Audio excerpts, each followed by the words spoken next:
Teman-teman yang dirahmati Allah Subhanahu wa taala, saya yakin semua kita pernah ngerasa GR.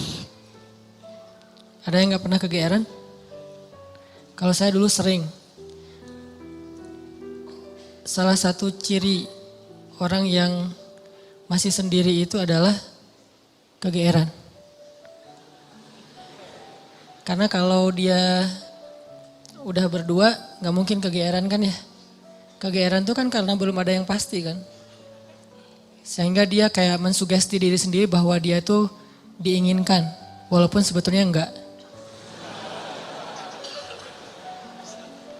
Ngerasa diistimewakan walaupun biasa aja. Dan kegeeran ini kadang-kadang jadi kayak hiburan juga ya. Sebelum kita tahu realitanya ya. Selama kita belum tahu yang benarnya apa, GR-GR kayak gitu sering bikin kita terhibur. Oh iya ya dia mikirin saya, oh iya ya kayaknya dia pengen balikan. Tahu dari mana dia pengen balikan? Ini postingan saya di like gitu. Diperhatiin misalnya ada 60 like gitu ya. Perhatiin satu-satu dilihat, oh nggak ada. Posting lagi, lihat lagi, nggak ada. Posting lagi, sekali ada, wah tuh GR langsung tuh. Langsung fallback. Terus fallbacknya tuh request dulu tapi. Pas request lama baru tahu realitasnya kemarin dia tuh bukan nge-like, salah tekan gitu. Dia pengen apa gitu dikirain ada nge-tag siapa gitu kan. Tekan sekali, ketekan 2 kali akhirnya jadi like. Dan dia gak terlalu perhatian yang kayak gitu-gituan, GR. Di sekolah dulu pernah GR juga kadang-kadang kita masuk kelas IPS. Karena di MIPA kita gak lulus. Terus dia pas kita lihat list siapa aja yang masuk IPS, dia masuk juga. Wah kenapa ya dia pilih kelas IPS gitu kan ya. Jangan-jangan gara-gara ada saya GR gitu. Di kampus juga kayak gitu, kenapa dia ngambil jurusan yang sama, kenapa dia gak pulang-pulang kayak ngerjain tugas juga. Padahal biasanya dia pulang duluan tapi kali ini pulangnya agak telat. Jangan-jangan nungguin saya. Sering banget yang kayak gitu-gitu bikin kita merasa kayak happy sendiri. Padahal apa yang kita rasain itu gak pernah terjadi. Semu gitu kan, fana. Jadi GR itu salah satu bukti bahwa dunia itu fana. Nah teman-teman, GR dengan manusia aja kadang-kadang menurut kita tuh agak nggak pas lah. Dan kalau kita sering kegeeran, kita sering kecewa. Makin sering GR, makin sering kecewa. Cuman kalau nggak GR juga jadi dianggap nggak peka. Kalau kita nggak GR, kadang-kadang jadi nggak peka. Kayak misalnya udah punya pasangan. Kadang-kadang dia tuh kayak ngasih kode gitu. Ngasih kode, aduh malas banget mau keluar misalnya. Dia pengen mungkin kalau kita nggak peka, dia sebetulnya tuh pengen agak kita tuh kayak begging gitu. Ayo dong temenin saya, aku nggak bisa keluar kalau misalnya sendiri, nggak enak kalau makan sendiri, kalau jalan sendiri. Dia pengen digituin. Cuman bahasanya malas aja keluar gitu. Dia nggak pengen keluar tuh gara-gara dia yang berharap. Tapi kitanya nggak kegeeran, akhirnya dianggap sebagai pasangan yang flat, yang nggak peka, yang garing, yang plain. Nah kadang-kadang GR butuh, tapi kalau porsinya kegedean malah jadi pemicu kekecewaan. Nah ternyata GR itu bukan cuman kejadian dalam kehidupan kita sama teman kita. Atau sama sahabat kita atau sama mantan. Kadang GR itu juga yang lebih parah berlaku antara kita dengan Allah. Dan ini tipis banget bedanya antara GR sama husnuzon. Itu bedanya tipis banget. Kita harus husnuzon sama Allah. Tapi jangan sampai husnuzon kita ke Allah tuh bikin kita kegeeran jadi gak dapat kebaikan apa-apa. Nah bedanya apa? Nanti kita cari tahu dalam beberapa contoh. Gimana caranya kita nggak GR ketika kita berdoa. GR ketika kita dapat musibah. GR ketika kita dapat nikmat. Tapi juga jangan sampai bikin kita berburuk sangka ke Allah. Jangan sampai juga bikin kita nggak bisa membaca tanda-tanda kebaikan dari Allah. Sehingga kalau udah kayak gitu kita malah jadi susah bersyukur. Nah kita akan bahas ini dalam tema tentang GR dalam bahasa Al-Quran mungkin bisa diistilahkan dengan orang yang salah satu di antara amrodul qulub, di antara penyakit hati. Cuman kalau disebut amrodul qulub, penyakit hati kan agak-agak berat ya. Dan kurang sering kita alamin. Tapi kalau kegeeran kayaknya semua kita pernah ngalamin yang namanya GR. Kalau buat teman-teman yang streaming dari luar negeri, dari Malaysia, kan ada yang nanya tuh GR apa sih kan. Saya juga susah nerjemahin, ternyata GR itu bahasa Malaysia, baru saya tahu tuh perasaan ya. Perasaan itu bukan meras ya, perasaan itu GR versi Malaysia atau over confidence. Nah, ada salah satu paragraf ayat GR di dalam Al-Quran. Salah satunya tuh di surat Al-Kahfi. Coba teman-teman buka surat Al-Kahfi ayat 32. Ini kisah orang yang kegeeran. Surat Al-Kahfi ayat 32. Kalau ayat kisahnya sih sampai 44. Tapi kita baca beberapa ayat aja. Surat Al-Kahfi ayat 32 sampai 44. Al-Kahfi itu surat ke 18. Ayat 32. A'udzu billahi minasy syaithanir rajim. Silakan.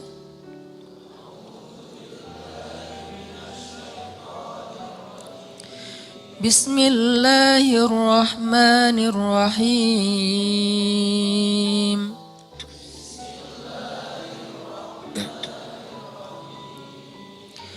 واضرب لهم مثلا الرجلين جعلنا لأحدهما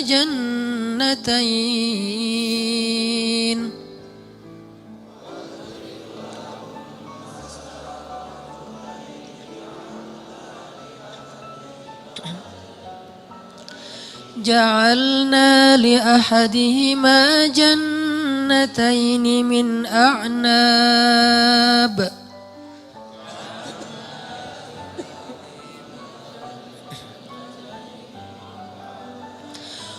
وحففناهما بنخل وجعلنا بينهما زرعا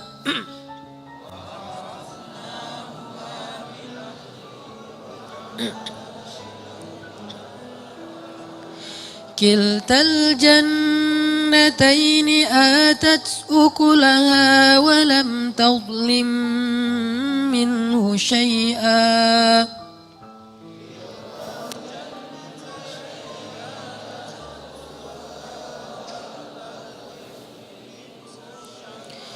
وفجرنا خلالهما نهرا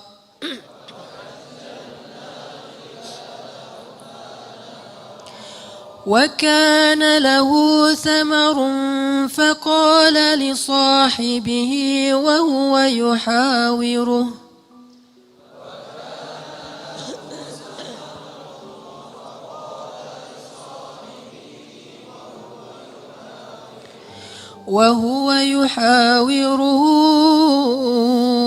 أنا أكثر منك مالا وأعز نفرا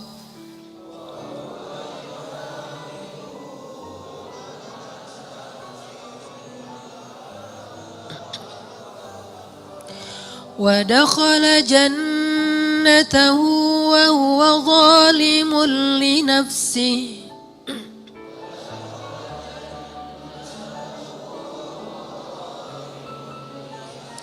قال ما أظن أن تبيد هذه أبدا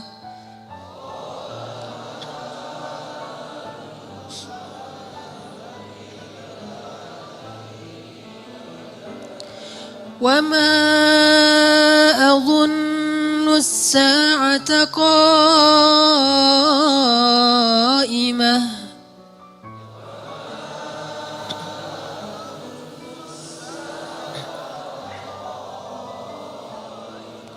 ولئن رددت إلى ربي لأجدن خيرا منها منقلبا.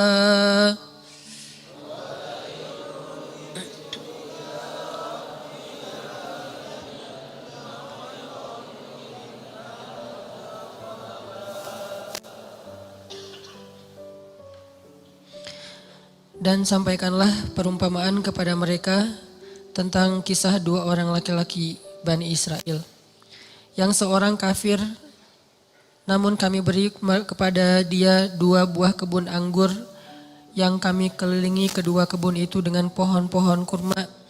Dan di antara kedua kebun itu kami buatkan ladang. Kemudian kebun itu menghasilkan buah yang sangat banyak, yang tidak pernah berkurang sedikit pun. Dan di celah-celah kedua kebun itu kami alirkan sungai. Dan dia memiliki kekayaan yang sangat besar. Maka dia berkata kepada temannya ketika sedang berbicara dengannya, sesungguhnya hartaku lebih banyak daripada hartamu dan keturunanku lebih kuat. Dan dia memasuki kebunnya dengan sikap merugikan dirinya sendiri karena angkuh dan kufur. Dia berkata, aku yakin kebun ini tidak akan pernah binasa selama-lamanya. Dan aku yakin hari kiamat itu tidak akan pernah ada.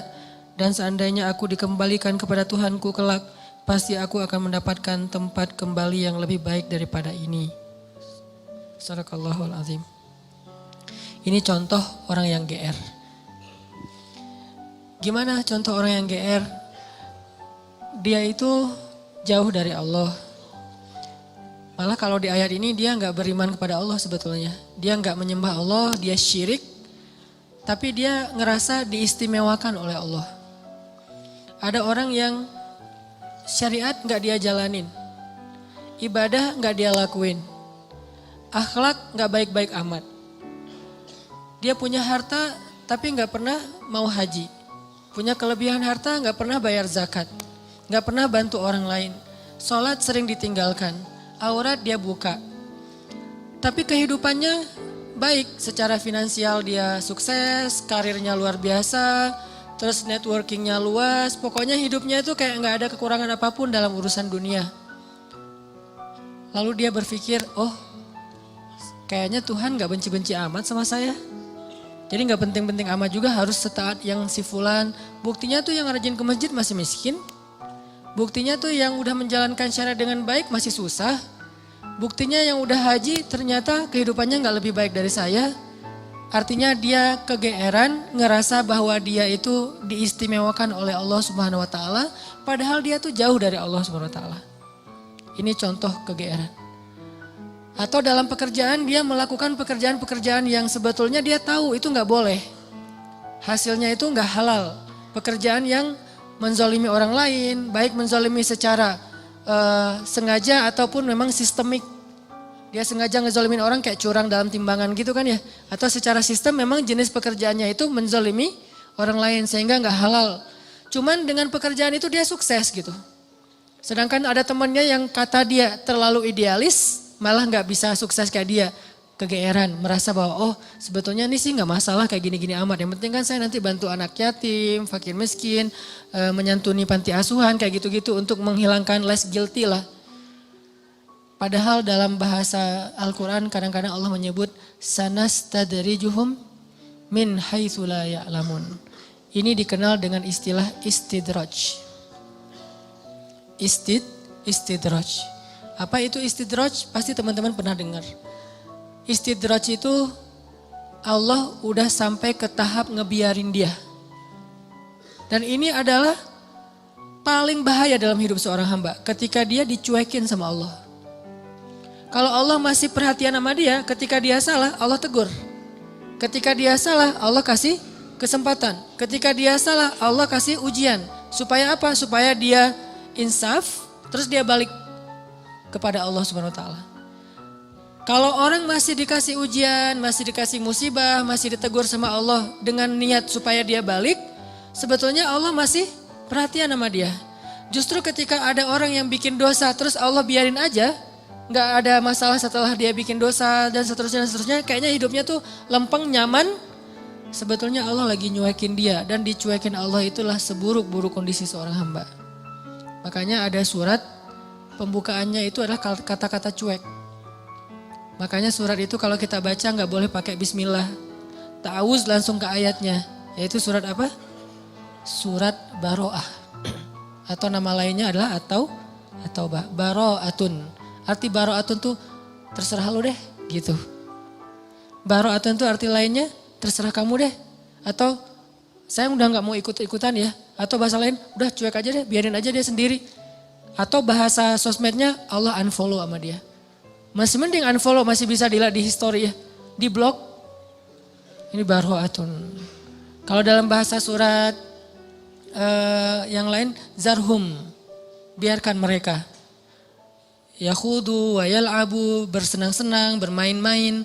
Ini paling bahaya. Dan orang dalam kondisi kayak gini kadang-kadang kegeeran. Cuman kita husnuzon ke Allah, Allah gak baro'ah sama kita. Jangan sampai ada kesan gini teman-teman. Kita dulu mungkin pernah mengalami masa-masa yang kelam gitu ya. Atau kalau bahasa ustadz mah, atau bahasa fikih jahiliyah. Pernah mengalami masa-masa jahiliyah, banyak dosa, jauh dari Allah, ninggalin sholat kayak gitu-gitu. Hampir semua dosa-dosa besar itu kita pernah ngelakuin. Pas udah hijrah kita ngomong gini, ada untungnya juga sih Ustadz, saya dulu pernah nakal. Kalau enggak saya jadi enggak kayak gini sekarang. Kalau enggak saya jadi enggak tahu kalau itu ternyata bahaya. Jadi dengan saya pernah nakal dulu, sekarang saya bisa ngedidik anak saya. Saya tahu anak saya kalau ada indikasi-indikasi mulai nakal nih saya tahu banget. Karena saya dulu pernah kayak gitu. Enggak ada untungnya teman-teman. Yang harus kita syukuri bukan kita pernah nakal. Yang harus kita syukuri kita pernah nakal tapi Allah masih kasih kita kesempatan. Itu yang kita syukuri, kesempatan tuh. Sampai akhirnya kita bisa berhijrah, Allah kasih hidayah, itu yang kita syukuri. Alam yajidaka yatiman fa'awa wa wajadaka dhallan dol. Kenapa dol itu kayak panjang bacanya? Karena sesat jauh gitu kan ya. Kita pernah tersesat jauh. Dan tersesat itu bukan hanya soal akidah, tersesat dalam masalah ketaatan, kita nggak taat kepada Allah, tersesat jauh, sibuk dengan dunia, kemudian kita foya-foya, jauh banget dari Allah. Wa wajadaka dhallan fahada, Allah tarik balik kepada kebaikan. Yang harus kita syukuri bukan dolnya, tapi fahadanya, hidayahnya. Karena kalau kita berpikir, untung juga saya dulu pernah nakal, ini bagian dari kita salah faham terhadap Allah. Jadi nggak ada baiknya kita pernah nakal, nggak ada baiknya kita pernah bandel, nggak ada baiknya kita pernah jahiliyah, pernah bikin dosa. Baiknya adalah alhamdulillah kita bisa taubat, bisa hijrah. Dan kalau kita dengar cerita orang-orang yang ngisahin masa lalunya, jangan takjub kepada dianya, tapi kita takjub kepada Allahnya. Ya Allah baik banget ya, dia udah sejauh itu Allah nggak ilfil sama dia. Dia udah sejahat itu Allah nggak ninggalin dia. Dia udah sezolim itu sama Allah, mencurangi hak-hak Allah. Allah enggak nutup pintu rahmat untuk dia. Allah itu maha baik. Jadi yang kita kagumin tuh Allah yang udah nyelamatin dia dari masa-masa yang sulit. Bukan justru dia, oh hebat ya lo bisa bikin dosa terus taubat, enggak. Bukan dia yang hebat, Allah yang hebat. Karena betapa banyak orang yang Allah biarkan baro'atun dan matinya dalam keadaan su'ul khatimah. Dan Allah pasti punya alasan yang kita gak mengerti. Yang jelas gak mungkin Allah menzalimi hambanya. Jadi teman-teman, ada orang ketika dikasih nikmat, ketika dikasih kemudahan, ketika dikasih kelapangan rezeki, kadang-kadang dia jadi merasa bahwa oh berarti tidak ada yang perlu diperbaiki dari kehidupan saya. Tidak ada yang perlu diperbaiki dari amal-amal saya. Gak ada yang perlu diperbaiki dari ibadah saya. Karena gak ada masalah dalam hidup saya. Seolah-olah dia baru mau memperbaiki diri kalau ada masalah. Bukankah jauh dari Allah itu masalah paling besar?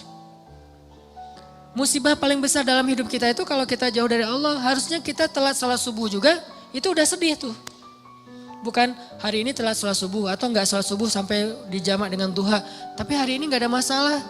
Enggak ada kerugian, enggak ada musibah, enggak ada kecelakaan, enggak ada masalah dengan pasangan.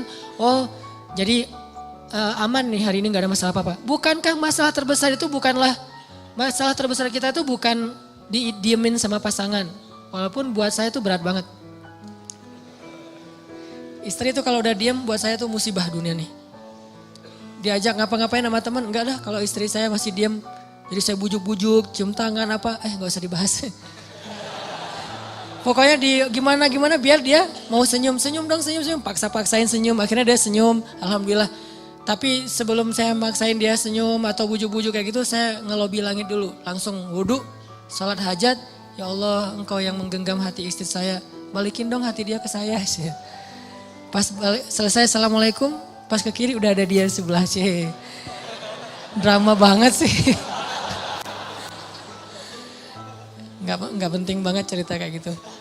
Yang jelas teman-teman, masalah terbesar kita bukan dicuekin oleh orang yang kita sayangin. Masalah terbesar kita bukan ada musibah atau kecelakaan di jalan. Masalah terbesar kita bukan nggak dapat proyek, tender kita nggak goal gitu. Masalah terbesar kita bukan sakit.